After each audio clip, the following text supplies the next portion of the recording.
Morning, good morning, good morning. How is everybody today? It's hard to believe that we're on week 8. And I feel like time has really just flown by. And as each week goes by, I hear from all of you different ways that you're gaining momentum, collaborating and connecting with each other, which is really the most important thing. Because one of the things that I wanted to share with everyone today is this concept. I'm going to use my pen. Is this. Like, as we get into the recap today, I want you guys to start thinking forward, right? Most of the time in real estate, we're working backwards, but we need to shift from going this way to going this way. Let me explain. Each year that has gone by consistently, consumers have had access to more technology and more information that was previously only provided by a broker. Hit yes if you agree with that statement.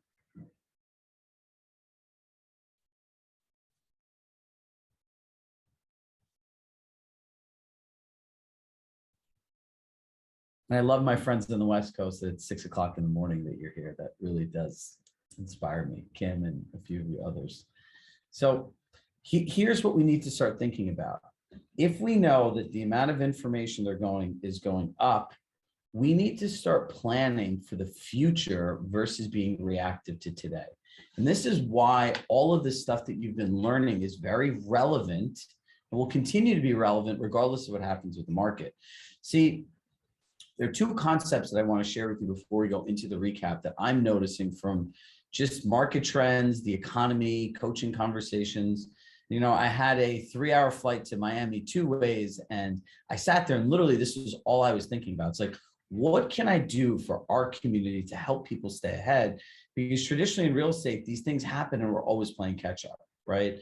And as your coach, my concern is I want you guys to be ahead of the trends because one, you'll capitalize market share, get more deals and be happier.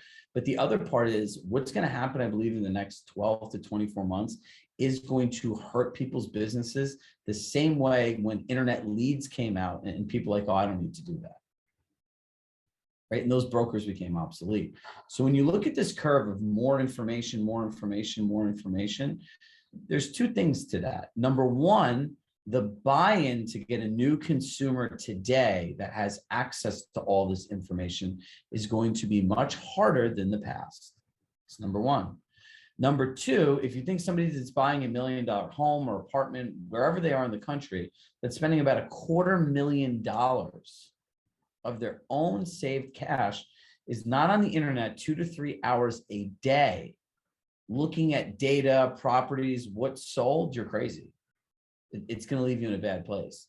So we need to understand that the consumer today and for the foreseeable future is going to have access to more and more information.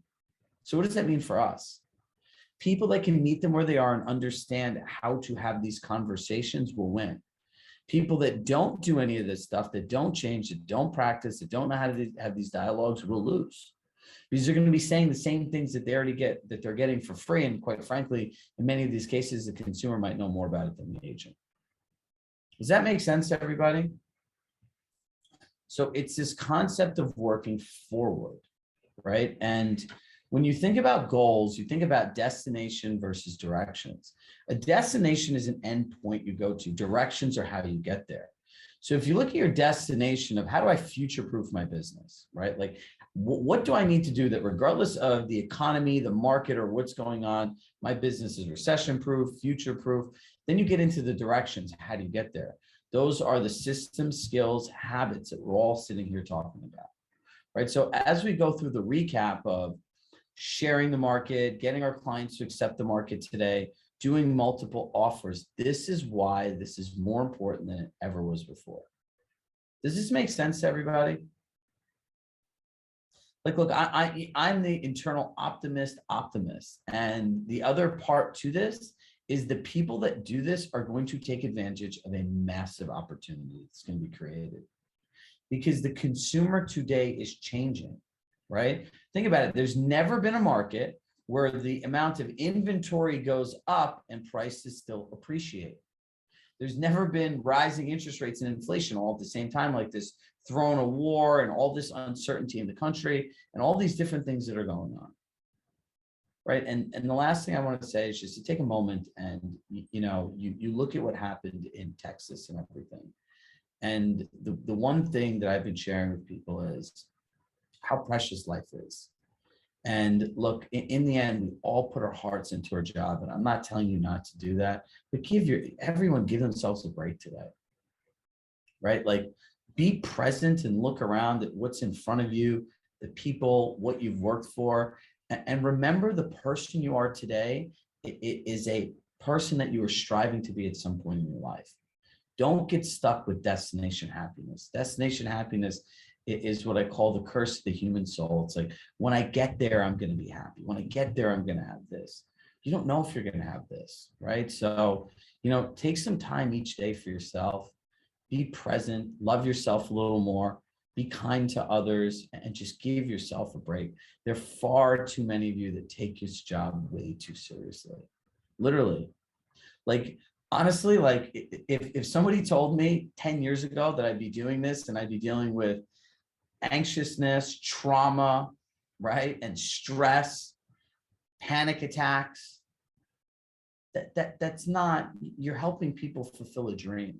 And there are challenges in it, right? But those stresses are real life things that you bring into your actual life. That's what really matters. Because in the end of the day, it's the people you care about, it's the memories you have, and what you build that really is going to be important to you in your life. So I just wanted to share that message with everyone. Sorry, my voice is a little choked up, but it's something that I think is really important, because I look and I see people in pain every day doing this business. And my goal is always to find a way to help people. As you can see, there's nothing you can ask me for that I'm not going to try to find a solution to, because I genuinely care about every single person that I come into contact with. If I could help one person be a little happier, make their life a little easier, make their business a little better, like that's what this all is. This is not about making money. This is about having a fulfilled life. And this business is a great vehicle to get there if you do the right things and have the right mindset to approach it. This business could be your best friend or your worst enemy, and the only difference is choice. So let's take a breath. Now back to our regularly scheduled program. Let me open this up and let's get into our recap. We have a lot of stuff to do today, but I really wanted to share that message with all of you today.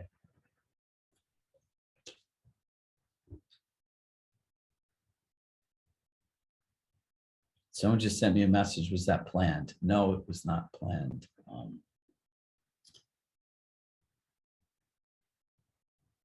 Oops, 1 second.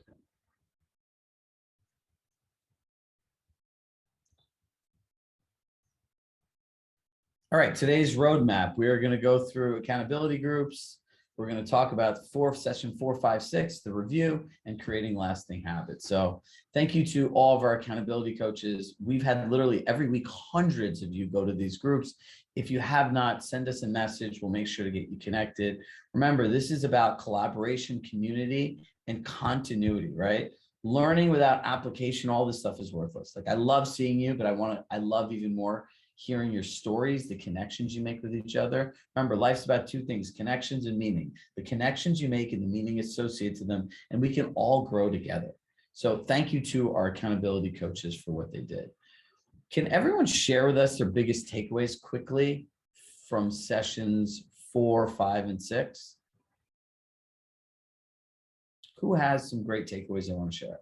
And I always say this, when you're in any coaching session, so I'm not the only person that does this, and people share their wins, use it as a way to learn from reality, right? Like, what's working that other people are doing. So drop a win that you've had from something you've learned in weeks 4, 5, 6, sharing the market, multiple offers, don't own the market. Yep. Anybody else? Where the majority of my business comes from, using the offer sheet. It works very well in Westchester, Lizette. Reframe so many things. Don't own the market. My network is my currency. Connecting with other agents. listening to the client, framing the conversation. That's one of my favorites. Perfect. All right, let's get into the week 6 recap. In the most challenging market we have ever faced, right? Like that's the reality of this. Like it's literally crazy, right? Learning the skill of having effective conversations will change your business and change your life. Understanding when clients say you, right? You're not able to sell my house. You're not able to find my house. Means that you've owned the market. You don't own the market. You don't create the market. You don't choose the people that move. You don't choose the price that other buyers are willing to pay for homes. And you sure as heck don't choose the prices other sellers are willing to accept for their homes. So don't own something that you don't own. And the fourth one is establish and control. You control, I control, no one controls, right? Now let's go through this. Having effective conversations. Number one, it is always their choice. Whatever happens, you can't choose what a buyer or seller is going to do. What you can do is control the conversation by asking questions. Remember, if you're talking too much, you're not controlling anything, nothing. The person asking the questions controls the conversation. Everything has to be in the benefit of the other party. Listen, our job is to make people happy, right? Even if they're unrealistic, great, completely understand. Nobody wants to work with somebody that has conflicting views to their own. However, there are ways that you can share the dialogue back with them that makes sense that we will continue to talk about. Number 4, always be in agreement with the client. Who wants to pay for a service that they have to fight with the person all the time? It's terrible. Think about contractors, right? How much conflict they cause, and you're like, oh my God. As people leave your house, you're like, I'm never calling them again. So you're constantly going back and forth with you. No telling, no explaining, no being combative. As soon as you start doing that and being defensive, you lose. Never show you're attached to any outcome. The person that's able to walk away is the most powerful person in negotiation. And ultimately, number 7, and this is for your mental well-being, is what they choose to do does not mean you have to compromise. If someone is just looking for a discount and that's their view of value, it doesn't matter. Right? That's great. So go find someone who wants to do that. Make sense, everybody? This is when we start thinking about going forward in the market and dealing with buyers that have all this stuff. This is the difference that makes the difference. When you could learn to have every conversation like this, you will own every conversation. You'll be able to guide every conversation.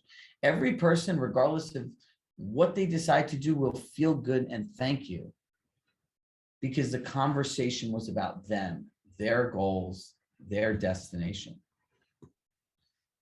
Now, stop owning the market. Once you defend it, you own it.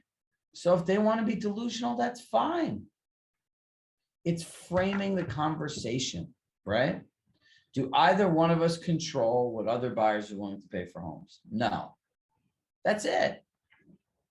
If you're dealing with sellers, do either one of us control the prices your neighbors are willing to accept for their homes? No. Great. It's that simple.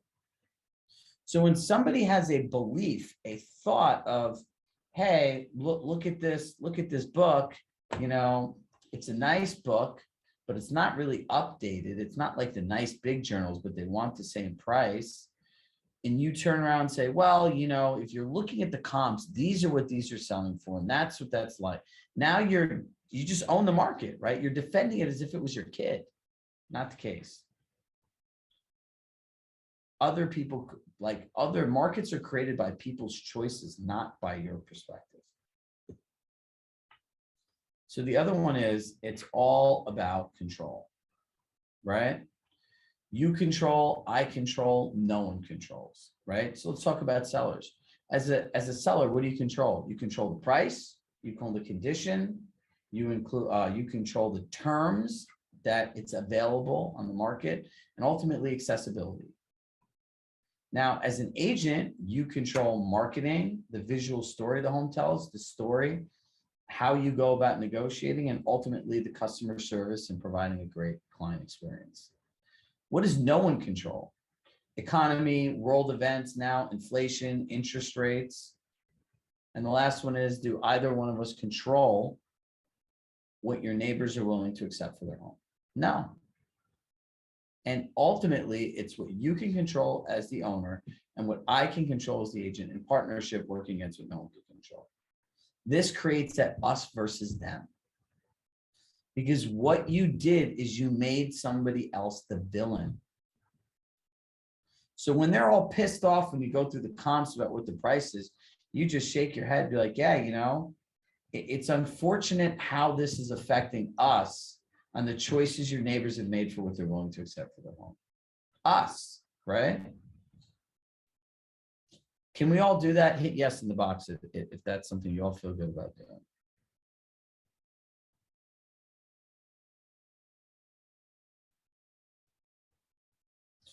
I will tell you, in a lot of the things that we've come up with, this control thing works so well for everybody because people's brains process information a certain way. When you visually see this, we provided the sheet. I would encourage you to put it all in your listing presentations, buyer presentations. People look at this and they're like, oh, that totally makes sense. But you need to get them to a place of it all making sense. And if it doesn't make sense, then they're just going to fight you on it. So that was week 5. Week 6, the difference between owning and sharing the market, really understanding our client's point of view and why that's really important. And then how do we effectively look through the market through the eyes of your clients versus our own eyes?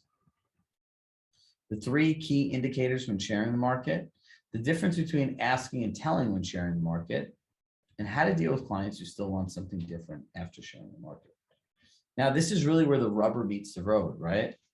So if you start thinking about sharing the market versus owning the market, if you sit here, right, Peter, if we sit here and we just say, okay, here are the comps, here's what's going on, these homes are updated, this is what an updated home is selling for, this is what a dating home is selling for, is that owning the market? Yes or no? Well, that's Peter. I'm going to unmute you, Peter. That shirt looks good, man. So it caught my eye. I don't believe that that's owning the market. Really? Is that telling them? It's giving a lot of information. And how inclusive are they in that process?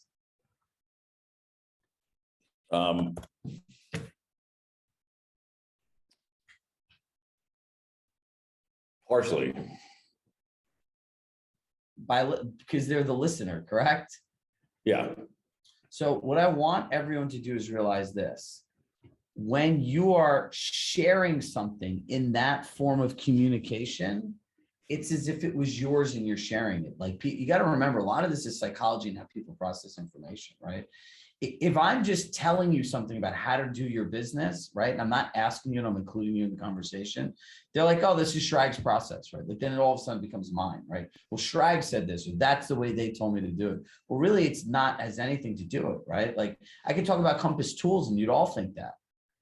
Same thing, right?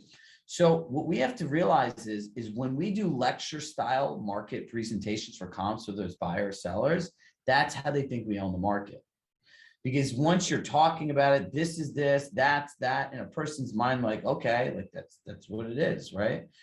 Versus sharing the market, right? Hey, those homes that are updated, how long were those on the market? What did they sell for? What do you think of the condition? What's your opinion on what buyers are willing to pay for it, right? Like, including them in the conversation has them feel that they're part of it and now they're owning the market, right? You see the flip there? Hey, so Peter, you're telling me that homes that are updated are selling at this price? Yeah, that's what it appears, Chirag. Great. Now they own the market because we flipped it around. And now you can say, hey, you know, when we're going through the comps, you had felt or you had said, and you can give their words back to them. And this is how influence works with people, right? Is understanding this. And it's our job to help them understand it, because once you share something, they can take some ownership to it. And then it's easier for them to wrap their head around what they need to do or ultimately not do. That's their choice, right? Does this make sense to you, Peter? Yeah, that's great. All right, cool. And I like that shirt. Thank you. So listen, I want everyone just to hit yes if you understand this concept here, because before I move forward, it's important that the majority of you get this.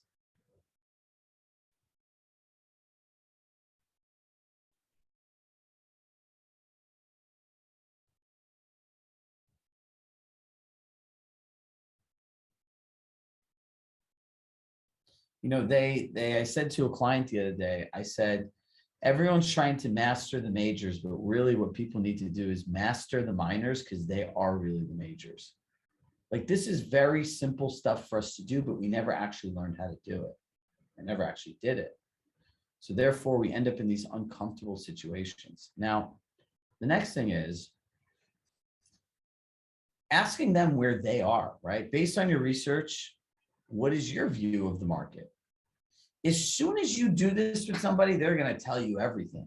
It's high, it's overpriced, there's inflation. I don't care what it is. I just really need to move. If I don't get this much money, like, I'm not selling my house.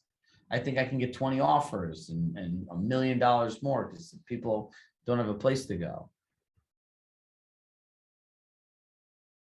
Yes, Judy, the answer to that's yes. And Karen, owning versus sharing, it's just going to take practice. So understanding, right? So Cheryl, we have to understand what your point of view is, right? If I don't understand your point of view, I can't do anything. It's like in coaching, right? Like, if I don't understand what your view of coaching is, your view of goals, your view of your business, what do you feel is missing? What would be most helpful to get there? And what really is the gap? How effective can a coach be for you? Can, right? Same thing with their clients. Based on their view of the market, they're showing you essentially what the gap is. You'll know what the gap is in your brain. And hopefully there isn't a gap, but by this, they have to show their cards, right? And shows them where they are. Another thing you could write is, based on your research, and I would add these other words in potentially, your research, goals, and expectations, what is your view of today's market? Based on your research, goals, and expectations, what is your view of today's market?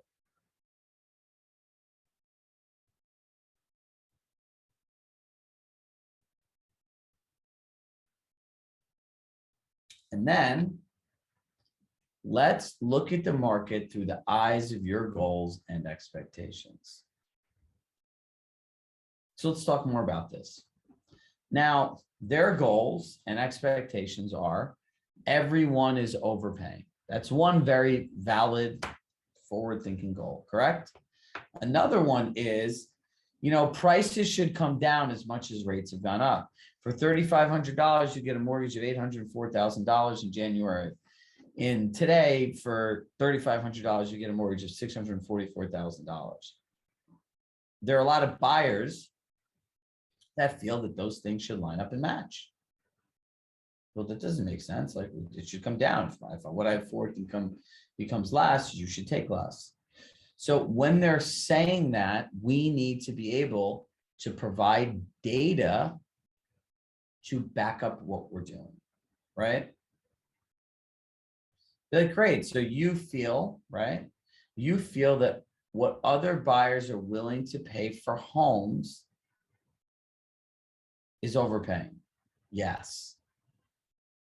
Great. So what specifically made you want to move in a market where you feel that the buyers that are overpaying to win a home, what specifically made you want to enter the market where you feel the people winning homes are all overpaying? See what they say. Remember, there are three key indicators: days on market, how fast homes are selling, list price to sales price. In a lot of these areas, all multiple offers, how much more buyers are willing to pay versus what a seller is asking, and ultimately what the sales price is.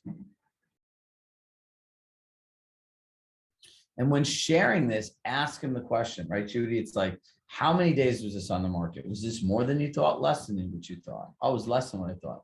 So do you think the market's competitive? It's not competitive? Oh, no, it's competitive. Same thing with list prices and sales price. Are you surprised that people are paying how much, what additional percent? Oh, 120%. So you're saying buyers are paying 20% more. Yes. Is that surprising to you? What does that make you think? Like, Go through this process with them. Now, there's a difference between asking versus telling.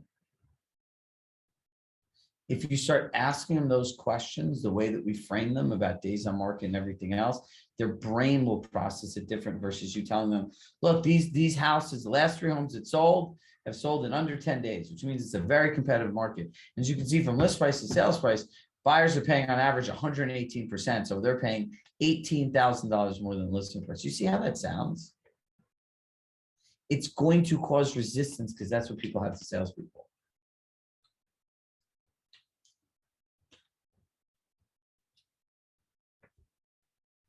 That brings us to the last one. Based on what you're saying, you feel the market is. That's repeating back to them what they said on those 3 indicators. Now hit yes if you guys are with me on this process of sharing comps. And remember, you can do this or not do it, or do some parts of it. Any one of them is okay.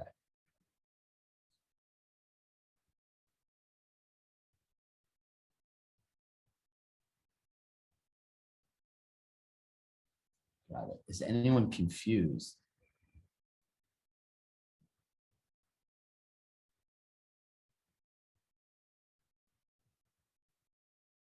Drop your questions in the chat and we will make sure that we answer them today. Now, here's my favorite one. They go through all this, they say the market in their own words, and they're like, I understand, but I still want a deal. I still want to overpay. Pretty much they want to be special, right? And at this point is where all the telling, explaining, and combative nature comes out in all of us. What do you do? Anyone want to answer that?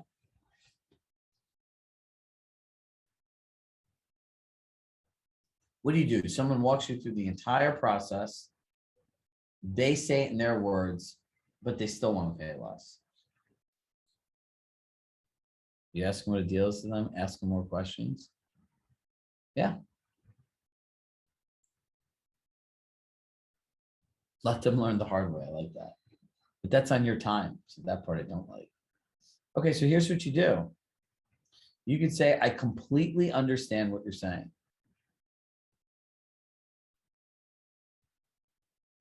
Right? Tell them about the 3 options. And then you ask them this question. If they were selling their home and based on what other buyers are willing to pay for their home, would they ever accept less? And why?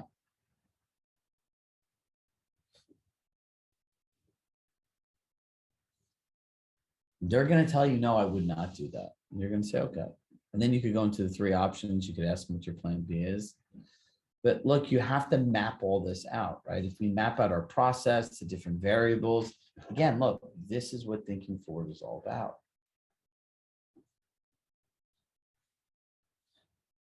Week 7, we're just plugging away. Preparing your clients for multiple offers. The 4 key data points in preparing your clients for multiple offers. Setting expectations for buyers using financing. Positional bargaining. Creating clarity for sellers and creating effective offers. So preparing for the multiple offers conversation. You all need to be prepared. Remember, we talked about how much information is available to a consumer today, right? It is abnormal the amount of information they have. So in doing this, you're going to want to think about, what do I really need to prepare? How well prepared am I for this conversation? Now, the thing that we all want to focus on is data, right? All of this stuff comes down to data. It's nothing more, nothing less.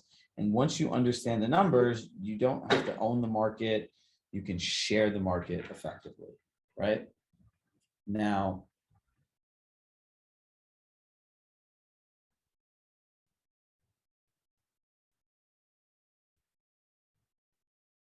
a couple people asked to repeat. What would you guys like repeated? I'm sorry, I didn't see this. I want to make sure we all close out from one to the other. And Karen, I don't understand about this market. Why are so many buyers overpaying for properties like 50 to 100K? Because if they want to buy a house today, that's what the market, that's what you need to do. And the only thing I could think of for the people to, can you repeat this? We said I completely understand. So when when you go through the whole market and they're still like, yeah, I understand, but I'm still looking to get something for less. I completely understand that you'd like to get a value. Now, let me ask you this question. Based on what other buyers are willing to pay for homes, based on the data that we shared, that we spoke about, would you, if you're a seller, would you accept less for your home?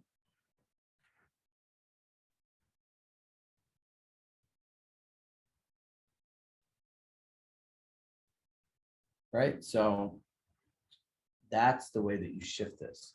So just drop your questions in the chat. We'll have time for Q&A. So when preparing, you need to know how many days on market, right? And remember this, comps go backwards. It's the day the house went into contract. That's the actual market, not when it closes. People mistake this all the time.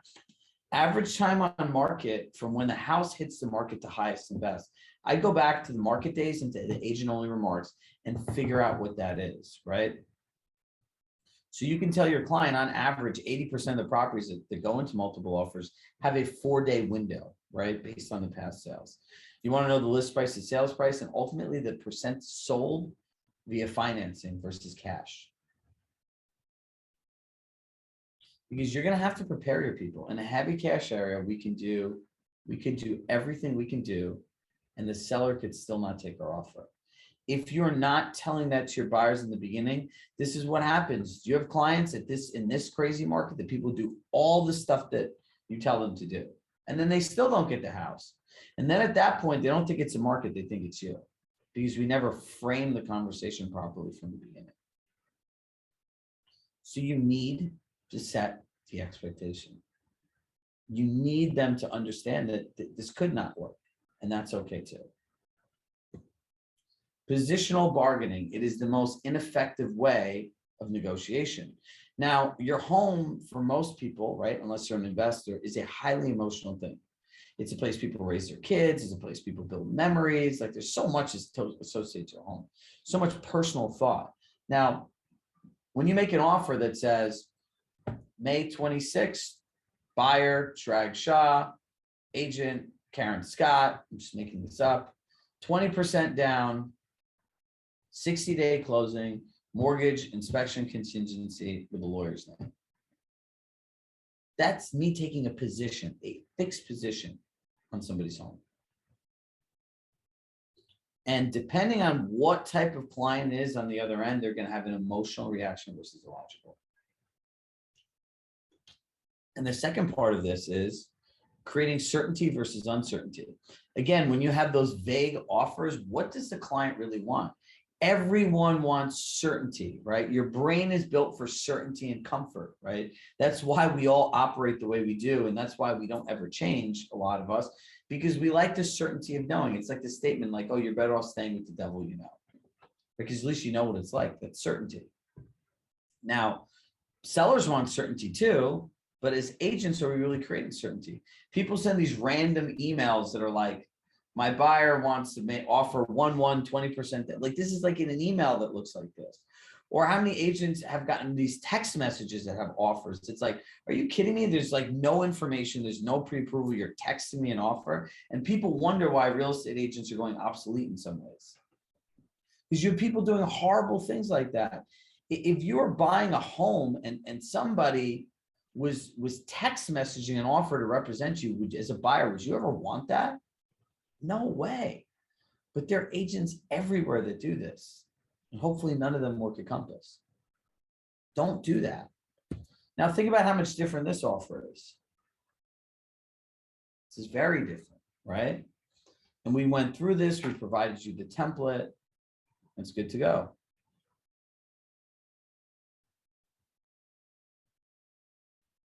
I had 18 offers and not one agent sent me what I needed. Now, here's the thing. Again, this is opportunity, right? When you start putting this stuff together, and you can also show your clients some of these successful offers and how you've done them and weave these into stories as part of your unique value proposition. So make sure you download the template and use it. Now, look, learning is worth nothing without execution. So where's your 15 to 30-minute time block to practice what you're doing here every day? That's what inspired our playbook program, the one that's going to start right after this. It's one place for everything in your business, from role play groups, accountability groups, all the systems, skills, mentors, and the whole gambit of stuff, because people need one central location. But if you can't block off the time to do this every day, what's going to happen when the clients go like this?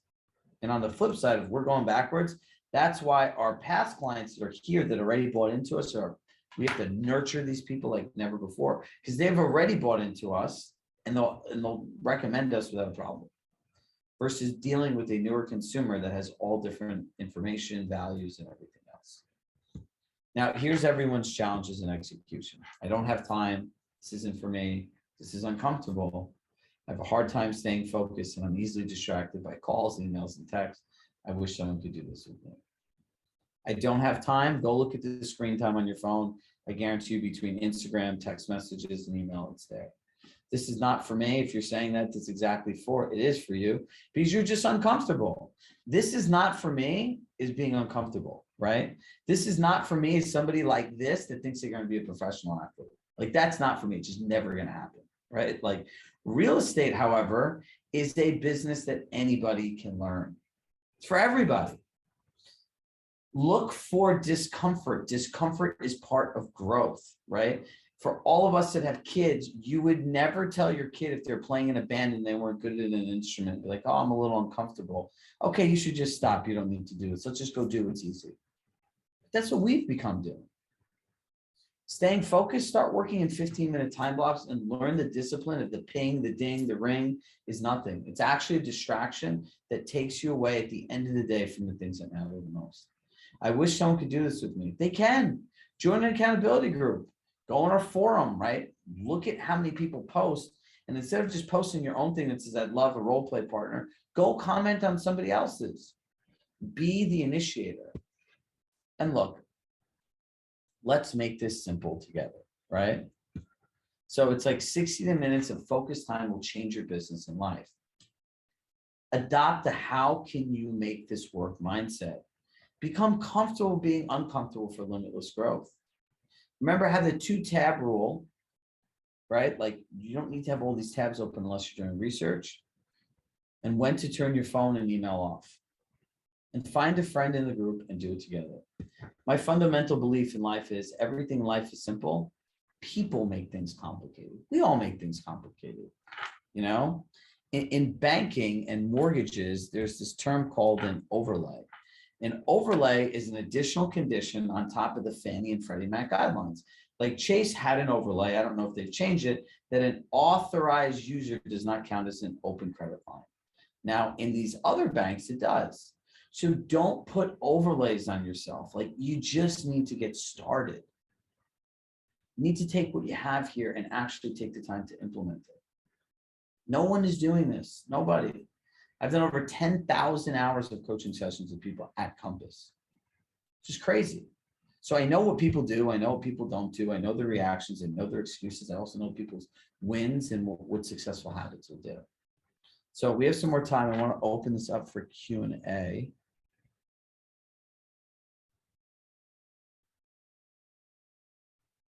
Katie, what do you mean the shift in San Diego? I get what you're saying, but why comps are changing from what they were 60 to 90 days ago? Where's Katie? I think I see it over here. Katie, unmute yourself. And good morning.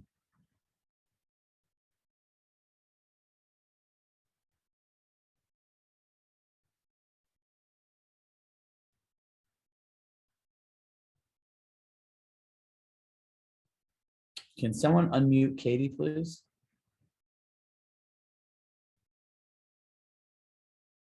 Katie Herrick from San Diego. That's who we want.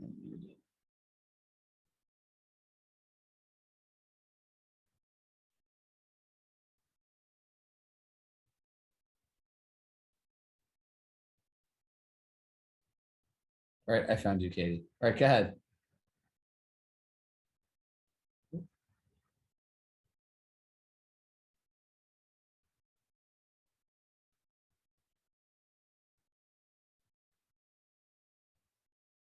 Well, I don't know Okay, why. did that work?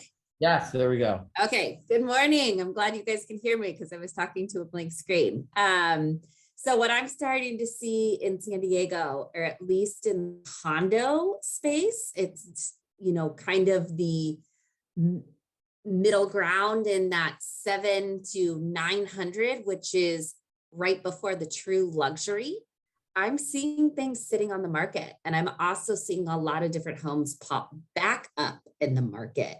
So an example, I have a listing. I've sold 3 other listings in this particular complex in the last few months. And we are having the hardest time trying to sell this particular townhome.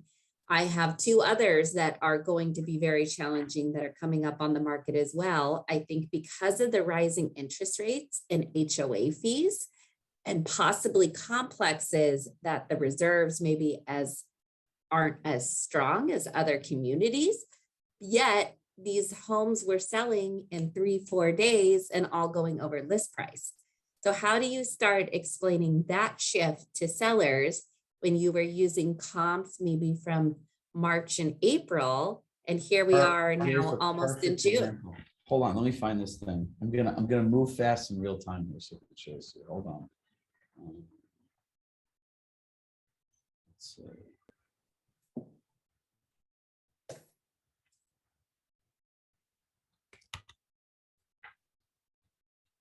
Bear with me here.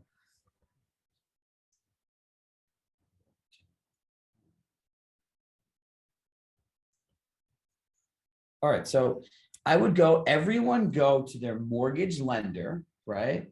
Or do some research online. If you go on Workplace, and I would obviously verify all these numbers and then make your own version of this, right? So here's what we're gonna do. We're all gonna create a table. And I would do this for different price points. And look up Amit Bhutta on Facebook. I'm sure many of you guys are on Workplace. Many of you know who this is. Scroll down, here's the thing, and that's where I got these numbers from. $3,500, Katie, would get you $804,000 in January. And today, that same amount gets you $644,000.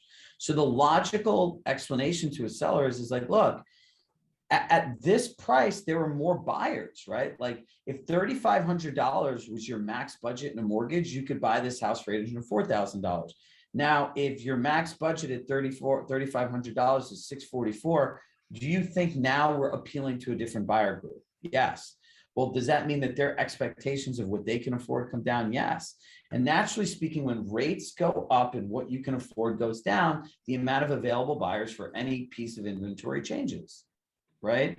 So the key in doing this for all of us, and this is the best question I think we could have gotten all day, so thank you, is when we start thinking about forward is, how do we have this conversation where we don't uncomfortably vomit information on somebody for 3 to 5 minutes straight? Think about this, Katie. Now think about this. It took us, I would say, about 90 to 120 seconds to unmute you, right? About 1 to 2 minutes, I would say. Now, think about how long that felt for all of us, right? Now add 3 to 5 minutes and think about what that feels like for someone just to talk all this information at you. They're not processing any of it. You need to ask a question. You need to get them to acknowledge it. You need to repeat it back to them, right? So that they understand this. So just use real life examples, right? When that home went into contract, this is what it costs to live here, right? This is what the total payment was. Now, today, the cost of living here is this. There's a gap of this much money every month. So the buyer pool is going to change. Does that make sense to everybody?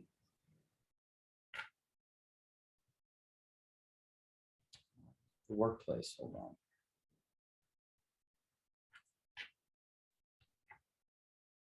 So everyone make a table, right? Based on the price points you share with people.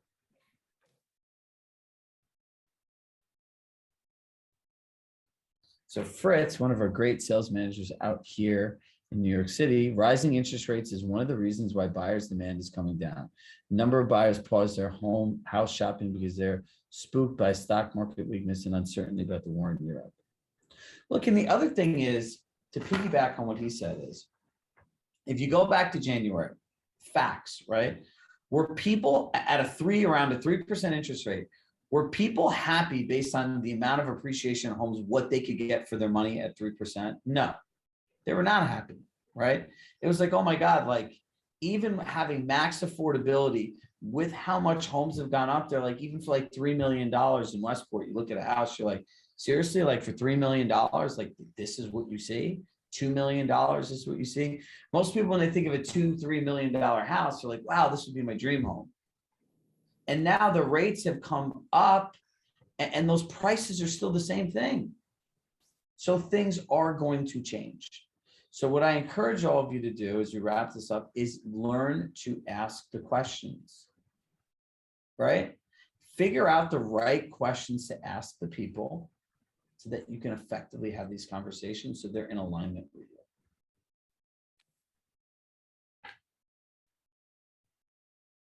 The last comment is, remember those sales took place 60 to 90 days ago in a different market interest period. What do you think has changed since then? Yeah. The other thing is the house was sold the day the house went into contract. That's when it really sold. That's the market the person bought it in. People are always looking at the closing date. It's wrong. That's just the date that it closed. So as always, look, please, everyone, take a moment to do something for yourself today. Love yourself a little bit more. Remember, the people in front of you are what matters most. And I always say this with love in my heart. I love you all. Thank you for your presence, your energy, your willingness to continue to go out and make a difference in the world and help people through these challenging markets. And remember, life was meant to have fun. Like, be happy, be silly, enjoy yourself, and please don't take this so seriously. So hope everyone has a great day. For everybody. Thank you. Welcome. That's great. We get taken off the mic at the end. Thanks so much. Have a great You're day. welcome. Okay. Thanks, Chirag. Thanks, Brock. I like talking to people, but we have to, we realized throughout the years with the whole muting thing and stuff. And it's not that we don't even want to hear from people. We realize that there's some people that don't even realize that they're unmuted and they have all this noise going on in the background and chaos. And I'll never forget this. There was a lady in the beginning of the year ordering lava rocks on a coaching call within like the first week of January. And we all as a group just paused and like looked at this woman. It was crazy. I've never seen anything like it. And I respect the heck out of this lady because I called her out on it, right? And she didn't turn her camera off. She apologized and she showed up to every call with her camera on after that. And she sent me an email and she said, that was the best lesson I ever had. It's like, look, you signed up for something. You have to be present to what it is. So it's, this, I would say this chunk here, right, was a really important chunk of like how to have these conversations, what to essentially do. Because look, once you realize how to have this, it's all easy, right? Like you could all sit here and ask me 100 anything. I'm just going to keep asking you questions because it has nothing to do with me. It's your choice. It's like someone comes here is like, what are you going to do to grow my business? I'm like, nothing. Like, what do you mean nothing? People say all this stuff. Well, I can share a process with you. I can learn who you are. I can learn to meet you where you are. But ultimately, what you do after you leave our conversation is your choice. I can't change that. Is Right? there, I looked up Amit on his workplace. Is there a chart that we can use? Yes, you just have to scroll down. Just keep scrolling down. Okay. Like pick his profile and keep scrolling down. He posts all the time. It's there. Okay, I'm going to use that. I have a listing presentation on Memorial Day where the seller already told me that he sold 15 homes and he likes to start high, and that's just how he does it. So in doing this, what I would share to you is this. You're going to say, great. So homes in your price point or in your area are selling in this many days. I can appreciate you wanting to set high, but I would like to have a plan based on dates of when this will come down to market value if you're not able to sell it. Don't like, and if not, like, if you take an overpriced listing like that and that's what they do, you'll get to the end, but it's like blood money. Yeah. I already kind of told him that in the initial call that we'll know after the first 10 days and said it. Amit Bhutta is the person in the workplace. All right, everyone, I have to jump, but thank you all. And I hope everyone has a great holiday weekend as well. And please take some time for yourself. Bye, everybody. I'll see you next week.